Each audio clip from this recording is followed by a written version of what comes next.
Everyone, welcome back to my mini blog. আজকে সকাল সকাল ঘুম থেকে উঠে মাওবাদীদের মতো রেডি হয়ে কিছু কাজ নিয়ে ট্রেনে করে চলে যাচ্ছি অনেক দূরে। বাইরে প্রচন্ড পরিমাণে কুয়াশা ছিল, প্রচন্ড ঠান্ডা লাগছিল।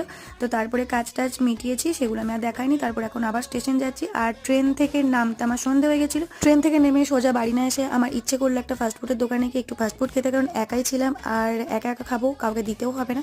তো সেই জন্য চলে এসেছিলাম একটা মোমোর দোকানে। তো এই দোকানটা নতুন করেছে, তো দেখি খেয়ে এখানকার মোমো কেমন হয়েছে। তো প্রথমে আমি মোমো নিয়ে নিলাম, আর 60 টাকা দাম নিয়েছিল, 6 পিস ছিল। আর এটা ছিল চিকেন মোমো, হাতে পেয়ে গেছি। আর দেখো কি সুন্দর ডিজাইনগুলো, আমার বেশ ভালো লেগেছে ডিজাইনগুলো দেখতে। আরে দাঁড়াও দাঁড়াও, একা খাচ্ছি বলে এটা ভেবো না যে আমি কিপটে, আমি কিন্তু সকলকে দিয়ে খাই। তো আজকে একা ছিলাম বলে ইচ্ছে করলো, খেতে চলে এলাম। আর দেখো তারপরে স্যুপ দিয়ে দিল। তো তারপরে আমি এখন মোমো খাচ্ছিলাম, আর মোমো খাওয়া হয়ে যাওয়ার পর পেমেন্ট করে এই যে আমার সঙ্গীর কাছে চলে এসেছি, এখন বাড়ি যাবার পালা।